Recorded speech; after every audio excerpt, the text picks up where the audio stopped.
Day. Happy So What Day. We're back. Whew, had a great time in London with everyone. It was absolutely magical. I I don't know how else to describe it. Everybody loved the projects. Um, Everyone got along so well. We had some cold days. I haven't even had time to really process it, so I'll have to share some more. When I can get some more rest. But today I have a great project for you, so we'll start there. And I'll share some more stories a little bit later. But at any rate, how's everyone doing? How has everyone else been this week? What are y'all working on? Let me know in the comments. I do have a great little gift for one lucky viewer who is watching, commenting, sharing, all those good things, somehow engaging with the post here today. You will win our Santa Sayings machine embroidery collection, which includes 6 Santa-themed designs in at least 2 sizes. Let me double check. Again, I thought I was all prepared today, but did I mention I have a little bit of jet lag? I do. A small price to pay for all the fun that is to be had on these great craft tours trips.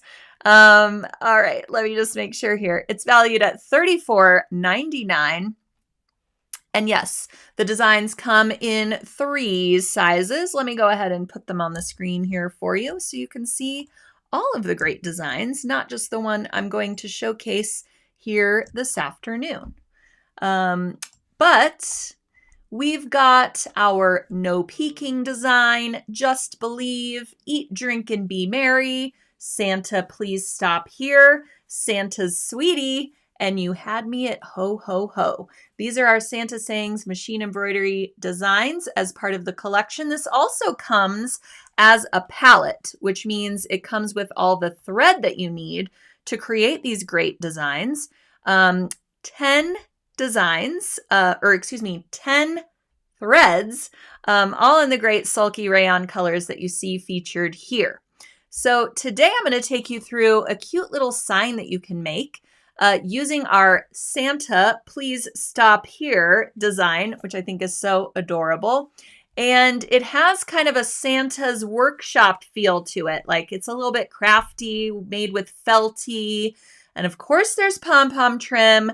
And of course there's rickrack trim and a little bit of ribbon so that you can hang it on your front door or on the wall or what have you. So it's a little, quick and easy project that you can do to showcase a really great embroidery design. And of course you can swap out this design for any one of your choosing because we're just framing that design with some felty and with some fun trim. But I think, Christmas time, the holidays, it's a great time not only to work with felt, sulky felty, but also to grab up some great ribbons, trims, things from your stash, little odds and ends that you can add to ornaments, gift tags, and signs like the one that we're going to create today. But before we get started, again, I want to make sure everybody is registered for New Year's Eve. It's December now, so it's going to be here before you know it. But our New Year's Eve sew-along happening, of course, on New Year's Eve at noon Eastern time. So you don't have to stay up all night sewing. You can if you want to, of course, but we will be ringing in the new year a little bit early at noon Eastern time for this great sew-along event with Sally Tomato. So make sure that you're registered for that so you can join us in making the brand new Veronica bag from start to finish.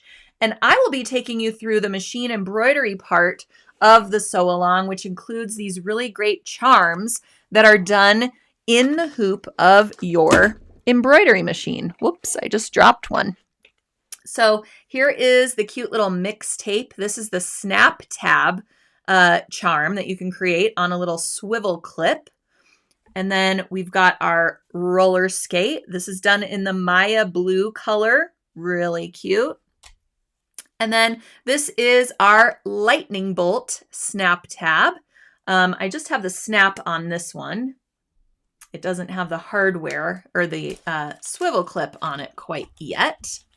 And then you can also make these to go on a little key ring. This is called a gate ring. This comes with purchase of your kit as well. It's kind of cool how this works. It opens up like this. So you can use it for your keys, for charms, for a number of things, but it's a great size for the smaller version of our little charms that I just showed you. And then the designs also come as flat designs, so you can sew them directly to the bag or to other things to personalize them. And all you have to do is register. You will get the new Veronica pattern and the entire embroidery collection with all 9 designs with purchase of your registration. So you don't have to buy anything separately unless you want to grab up one of the great kits that includes everything, including all the hardware for your charms, all the hardware for the bag, the lining fabric, the outer fabric, the thread, everything that you need. So I hope everybody will join us on New Year's Eve. I'm super excited about it. I look forward to it every year. All right, so Santa sayings. This is the Santa Please Stop Here sign. And again, we're just making a frame for a machine embroidery design, and then we're hanging it up. I mean, it couldn't be simpler, but it's a really cute addition to your holiday decor. And again, if you have little bits and baubles of trims, ribbons, now is the time to bring them out and get great use out of them.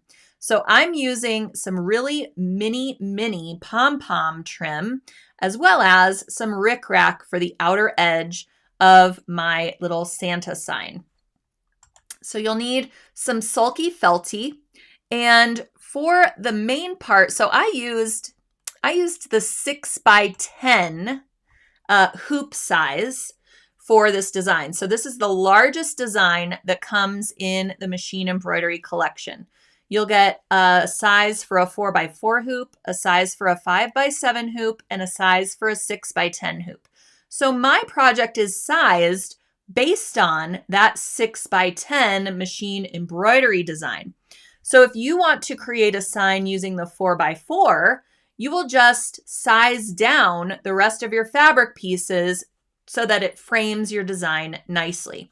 And you can head on over to the Sulky blog and get the full tutorial for this that'll tell you all the fabric yardages that you need, all the products that I used, etc. are all linked within that blog post. I also linked to them in the description of today's live stream. So if you're not seeing all those links, just click on the little See More button and the whole thing will pop out, and you'll be able to easily click through to the items that you want to purchase up or, look for, including the full tutorial. All right. So first we're going to work on that embroidery. And I used Tear Easy Stabilizer for this, but I used 2 sheets of it. So I've did a double layer of the Tear Easy so that it would support the felty and support the dense stitching areas of my chosen embroidery design. So notice that I have not hooped the felty in the hoop. I only hooped the Tear Easy Stabilizer, and then I sort of floated the felty over the top of the hooped stabilizer using a little bit of KK2000 temporary spray adhesive. So I just sprayed the back of the felty, stuck it to the Tear Easy Stabilizer, and now it's not going to go anywhere during my stitch out. So once you have your felty on the stabilizer and your hoop is on the machine, you can begin your embroidery. So if you grab up the Santa Sayings machine embroidery palette, you will have all 10 rayon threads that you need for your design. I also used just 60 weight bobbin thread in the bobbin for this. Because, we're not going to see the wrong side, we can use just a basic white bobbin thread. I did want to mention for the 6x10 size of the design, you'll want to grab up sulky felty by the roll so that it is wide enough and long enough for your large scale design. If you're using the 4x4 or the 5x7 size of the design, or a design in this collection, you can get away with using the felty sheets for the project. The felty sheets, let me see exactly what size they are so that I'm not giving you the wrong information. Sometimes I just start talking and say something wrong. It's the joys of live streaming. What can I say? But we have this great felty holiday assortment that has all the great holiday colors, the greens, the reds, white, and black. So you could grab up a holiday assortment and get 12 sheets that are 8 by 11. And those would work for the 5x7 or smaller sizes of the design. And you could cut those sheets to, the dimensions that you need for the front of your Santa sign. For the backing, I used just a solid quilting cotton fabric because I happen to have a piece of red Kona cotton in my stash. I thought that would work great for the backing of the project. You could certainly use more felty for the backing of it, but keep in mind that size. You might have to piece together some of the felty depending on how large your Santa sign ends up. Or you could use a quilting cotton in a fun holiday print as well and use that as the backing fabric. So begin your embroidery and, of course, clip your jump threads with each thread change. I'm always talking about my trusty curved tip squeezers, and now I'm going bananas because I can't find where they are. I have 3 pairs of them. Oh, here we go. You would think with 3 pairs I would know where they are. But the curved tip squeezers are really great for clipping jump threads during your embroidery process because they don't nick the fabric or the other threads around it when you're clipping those jump threads in the hoop. You can get really, really close to the thread ends and just clip them right near the surface of the embroidery without harming anything around it, because the tips aren't touching anything below. So these also have like a spring action to them. So they're super easy to use, clip, and just move on with your life. So these are one of my favorite notions at sulky.com. Relatively inexpensive, great stocking stuffer as well for your sewing friends. All right, so clipping jump threads as we go. Once your embroidery is complete, looks great. I'm telling you what, that sulky felty takes so much thread. It is manufactured for embroidery applications. So it's meant to accept a lot of needle penetrations. It can take a lot of thread. You can do these really dense fill stitch gingerbread men, and there's no puckering, no buckling with the felt, and it still has a really nice, buttery, soft hand to it as well. So then we will remove our hoop from the machine. We can put it on a flat work surface, and then we can take our stabilizer out of the hoop. So now we've got our 2 layers of Tear Easy stabilizer that we've got to remove independently. Whenever you're using a double layer of stabilizer, we always recommend that you remove it layer by layer. You don't want to go and start grabbing at both layers because you could harm the stitches on the other side. You could pull them ever so slightly, and then that's going to give you a puckery result around your finished embroidery. So what once looked nice and flat now has a problem to it, and that's really hard to recover from. So just to err on the side of caution, you want to be sure to remove each layer one at a time. And I didn't even remove the stabilizer that was inside of the lettering. I just left that there. It's going to add some structure and almost act like an interfacing almost in between the layers of the wall hanging. So I just let that be. I didn't even bother with getting in there to try to remove it because it's a wall hanging after all. It's not like it's a quilt that's going to get washed a million times and be, sort of compromised by the additional Tear Easy inside of there. something like a wall hanging, you can leave that excess stabilizer and just get what you can from the perimeter of the design. So now comes the fun part of the piecing and adding our fun little trims. So now I've switched my machine over to sewing mode, and I'm going to be working with Sulky 50 weight cotton thread to construct my wall hanging. And I chose a number of different colors because I'm actually going to be top stitching my mini pom-pom trim, because this trim is more like a craft trim.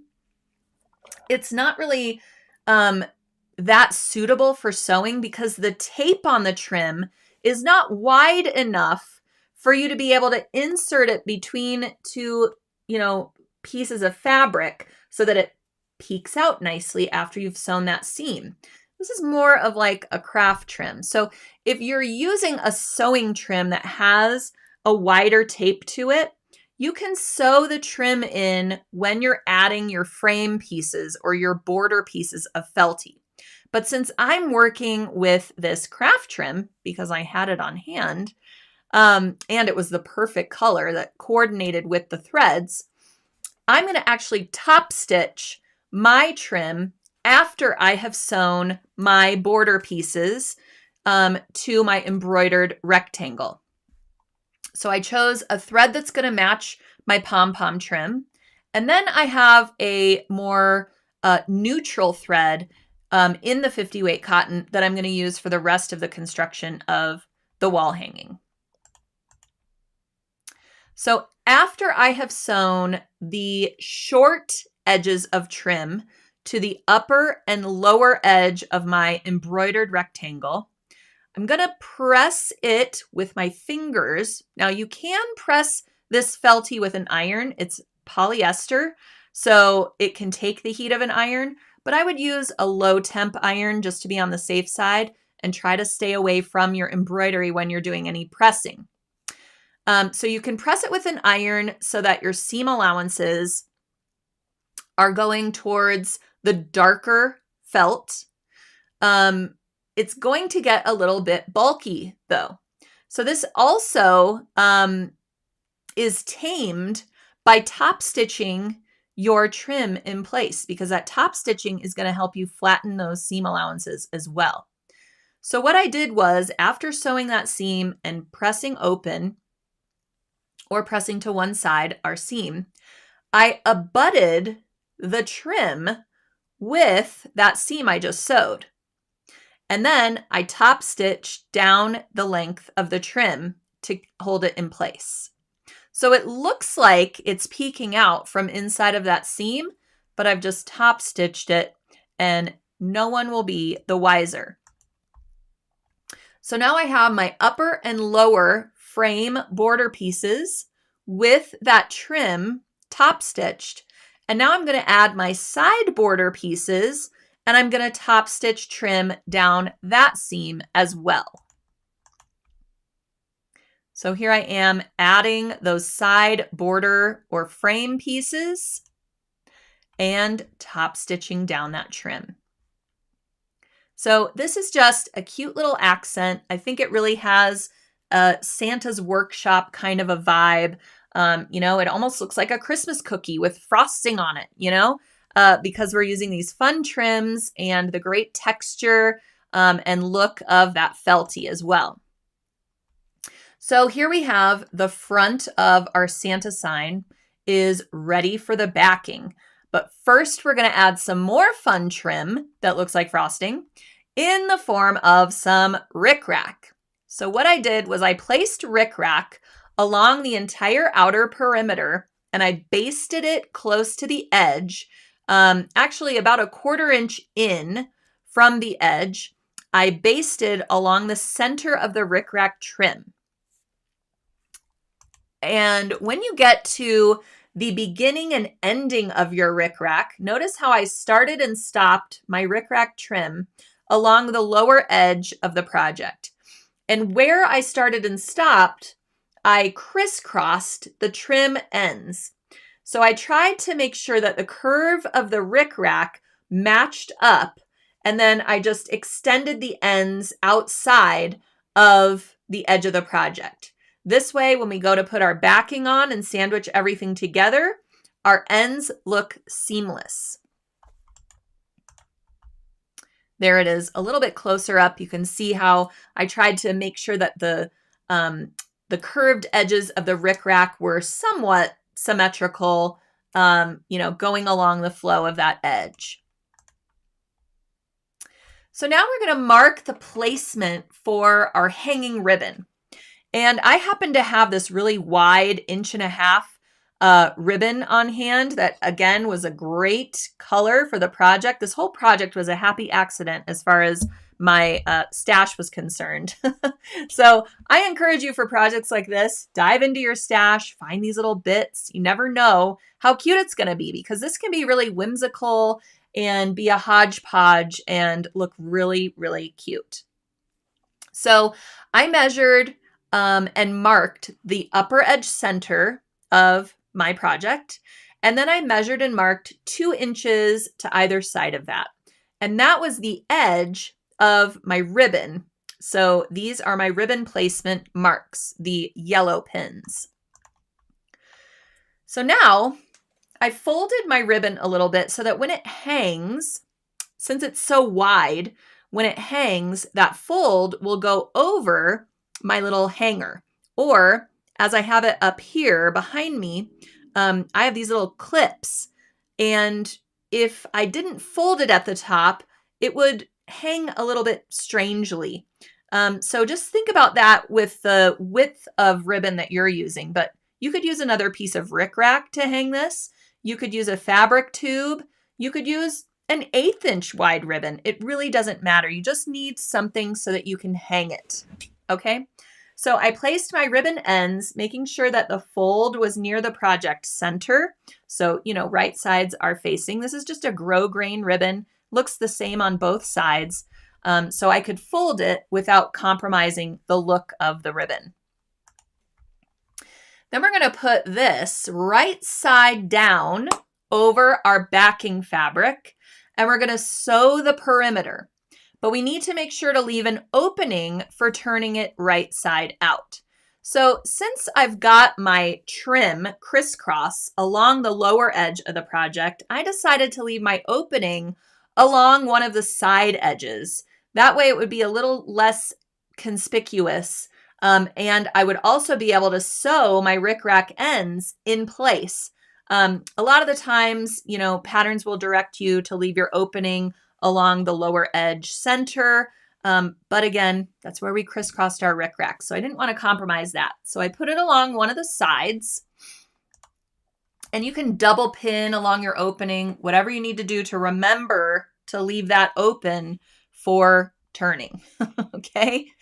Once you turn it right side out through that opening, and I mean, at this point, it could be a pillow as well. You can just eliminate your ribbon hanging loop and stuff this with some fiber fill, hand sew your opening shut, and you've got a cute little pillow as well. That's what I love about wall hangings, things like this. They really do double duty. So you're just learning this method of framing your embroidery design, adding fun trim, and you can create several things out of it. So to help us ease out these corners, since they are rather bulky at this point, you can do 2 things. First off, you can clip into your corner a little bit or clip the corner off altogether. But I had rickrack going along the perimeter of my project. So I didn't really want to compromise the rickrack, maybe cause it to fray or something if I clipped into it. So I simply left my corners as is, and I used my handy dandy sulky turning tool. Does everybody have one of these yet? Because they are so amazing. The turning tool has one side that is very, very small. It has a ballpoint tip to it. You can use this as a stiletto when you're sewing bulky items or slippery items, or anything like this trim where you want to get your fingers kind of close, but you want to make sure not to sew over them. You can use this as a stiletto at your ironing board as well when you want to get into, small corners, things like this, little pocket edges. or collars or cuffs. Really handy for that because we don't want to get our fingertips burnt or too close, to those areas. Anyways, the other end has this sort of oval point to it. One edge of the oval has almost like a point, and the other edge is very blunt. So you can use this to poke out your corners and run it along your seams to make sure that they are pushed out. Since we can't get in there and really press along our outer edge seam, this is allowing us to finger press, right, with this nice contoured point. So this is a really handy tool for all kinds of projects like this, whether it's a table runner, a pillow, something with a corner or an edge. Very, very handy tool to have on hand. All right, so now we've got to turn our opening seam allowances toward the wrong side, and you can give it a little bit of a press. You can see mine's a little bit wrinkly in this photo because that quilting cotton is just a little bit crisper and it's got a different hand than the felty. And when I turned it right side out, it just got a little, wrinkly. So you can give it a little press your seam allowances so that they're going in towards the wrong side. And then I clip it pretty generously using Clover Wonder Clips. You can also use pins, but I just find with the bulk of the felty and everything else going on with the rickrack and what have you, these clips are really the way to go. It flattens it quite nicely, so then you can just give it a quick little top stitch and close the opening with your stitches, top stitch around the entire perimeter, and you are done. Now, if you are making this into a pillow and leaving out your ribbon hanger, then you'll want to hand sew your opening shut, just so that when you stuff your pillow or you add a pillow form inside, that top stitch edge doesn't poke out weird. I would just hand sew it shut after stuffing it. But for something like a wall hanging, we can get away with top stitching it, no hand sewing needed at all. And just like that, we have our completed cute little felty Santa sign. And you can put that on your front door like a wreath, or instead of a wreath, or just hang it up next to maybe your fireplace or mantle. And it would be a cute little addition for your Santa's workshop kind of vibe. I just think it looks like a cute little Christmas cookie with all of those trims. And you all know how much I absolutely love working with things like rickrack and pom-pom trim. Okay. All right. Well, I hope you all enjoyed today's tutorial, and remember to like, comment, share, all of those good things, because as long as you do that, you are automatically eligible to win today's little gifty, which is the Santa Sayings Machine Embroidery Collection. And I will pick one lucky viewer who is watching and commenting and doing those great things, and you will win this collection. And yeah, yay. I think that deserves a round of applause. All right, well, I'm keeping it short today so I can catch up on my Z's since I'm just coming back from our London trip. But again, I will post some pictures and tell you all about it in the weeks to come when I have time to process and actually unpack and things like that. But I do encourage you to check out our Craft Tours offerings for 2024 and beyond. We have some great trips coming up, and you're going to want to join these adventures. I just can't say enough good things about, going on a Craft Tours adventure. It's really great if you're a solo traveler or if you've never been abroad as well or traveled internationally, because you're with like-minded people, you make fast friends, and you have a Craft Tours guide the entire step of your journey. So if you're normally the planner, the one that has to do all the research for all the trips, this is such a refreshing change of pace where all you have to do is wake up, eat some breakfast, get on a bus, and have somebody just style you for the whole time. It's really, really great. All right, I'll stop talking about it. Everybody's saying they're jealous and they want to hear more, but I'll be back next week for another So What when I have had time to decompress, digest, and upload some photos and all of that. So thank you for joining me on So What today, and I will see you next week.